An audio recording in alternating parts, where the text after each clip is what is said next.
Zoé et la marée de minuit. L'horloge au mur a sonné 8 coups avec un timbre de bronze. Zoé a couru dans sa chambre, serrant son livre préféré contre elle. Mais le coin où se trouvait son lit était étrangement vide. Son sous-marin magique était déjà parti pour sa croisière nocturne. Une traînée de bulles brillantes menait hors de la chambre et dans le couloir.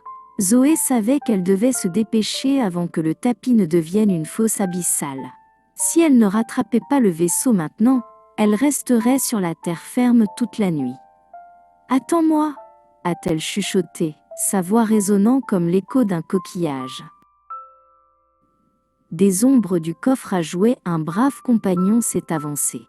Tito, le chat en peluche, a secoué ses oreilles de feutre et s'est étiré les pattes.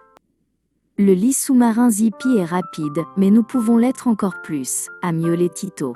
Il a montré du doigt un tapis de bain à fleurs qui commençait déjà à flotter.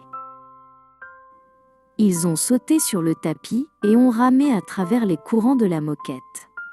Le couloir familier ressemblait à un vaste canyon d'ombres sous-marines. Tito les a guidés devant les étagères qui ressemblaient à des récifs de corail. « Ouvre l'œil, Zoé. Les lumières de Zippy devraient être juste devant. » Soudain, un chaussétopus géant a surgi du panier à linge sur leur chemin. Il était fait de collants emmêlés et d'une douzaine de chaussettes en laine dépareillées. Tito s'est tenu fièrement à l'avant du tapis, montrant ses petites dents cousues. Il a donné un coup de patte, distrayant la bête pour qu'il puisse passer en toute sécurité. Ils ont dérivé dans le récif de la cuisine, où le sol brillait comme du sable. Le réfrigérateur fredonnait un chant grave qui ressemblait au cri d'une baleine. Zoé a aperçu un éclat de métal jaune près de la porte du garde-manger. « La voilà !» s'est écriée Zoé en montrant les hublots de son lit sous-marin. Le sous-marin, Zippy, dérivait lentement vers la porte de la salle de bain. Ses hélices tournaient, créant des tourbillons de papier bleu et d'or. Zoé a tendu la main, mais la distance était encore trop grande pour sauter. Zippy était déjà prête à plonger dans la mer de porcelaine de la baignoire. Une ombre est tombée sur le récif alors qu'une voix de géante résonnait. « Zoé, c'est l'heure de ton bain !» a appelé sa mère depuis le couloir. La grande cascade du robinet a commencé à éclabousser bruyamment au loin. Si Zoé ne sautait pas maintenant, la magie de la nuit serait emportée. D'un bond courageux, Zoé s'est envolée dans les airs, en serrant Tito fort. Ils ont survolé les vagues de linoléum et ont atterri sur le pont douillet de la couette. Zippy a craqué de bonheur quand Zoé a pris le volant et tourné la clé. Le sous-marin a plongé juste au moment où la lumière de la pièce s'allumait. Sous les bulles et bien loin de la mousse, l'aventure a enfin commencé. Zoé et Tito regardaient par le hublot les poissons lumineux nager tranquillement. Le lit était douillet, le sous-marin était sûr et la nuit était enfin à eux. « On a réussi !» a soupiré Zoé, tandis que Zippy dérivait vers le monde des rêves.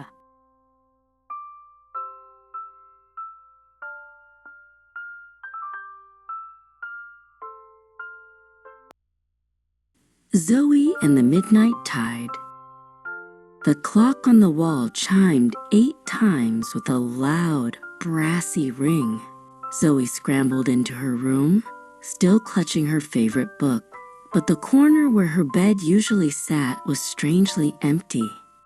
Her magic submarine had already departed for the nightly deep. A trail of glowing bubbles led out the bedroom door and down the hall. Zoe knew she had to hurry before the hallway turned into the great trench. If she didn't catch the sub now, she would be stuck on dry land all night. "Wait for me," she whispered, her voice echoing like a shell. From the shadows of the toy box, a brave companion stepped forward. Tito, the stuffed calico cat, shook his felt ears and stretched his paws. The bed sub Zippy is fast, but we can be faster, Tito meowed. He pointed toward a fluffy bath mat that was already beginning to float. They hopped onto the mat and paddled through the carpet currents. The familiar hallway felt like a vast, underwater canyon of shadows. Tito steered them past the towering bookshelves that looked like coral. Keep a lookout, Zoe. Zippy's light should be just ahead. Suddenly, a giant octopus rose from the laundry basket in their path. It was made of tangled leggings and a dozen mismatched wool socks. Tito stood at the front of the mat, baring his tiny stitched teeth. He swiped a paw, distracting the beast so they could sail safely past. They drifted into the kitchen reef, where the floor sparkled like sand. The fridge hummed a deep, low song that sounded like a wail. Zoe spotted a flash of yellow metal near the pantry door. There she is, Zoe cried, pointing at the portholes of her bed sub. The submarine, Zippy, was drifting slowly toward the bathroom door. Her propellers were spinning, creating whirlpools of blue and gold. Zoe reached out a hand, but the distance was still too great to jump. Zippy was ready to dive into the deep porcelain sea of the bathtub. A shadow fell over the reef as a giant voice boomed from above. Zoe, it's time for your bath, her mother called from the hallway. The great waterfall of the faucet began to splash in the distance. If Zoe didn't jump now, the magic of the night would be washed away. With a brave leap, Zoe flew through the air, clutching Tito tight. They soared over the linoleum waves and landed on the soft quilt deck. Zippy creaked happily as Zoe took the wheel and turned the key. The submarine dived just as the bathroom light flickered on. Under the bubbles and far below the suds, the adventure began. Zoe and Tito watched through the porthole as glowing fish swam by. The bed was cozy, the sub was safe, and the night was finally theirs. We made it, Zoe sighed, as Zippy drifted into the world of dreams.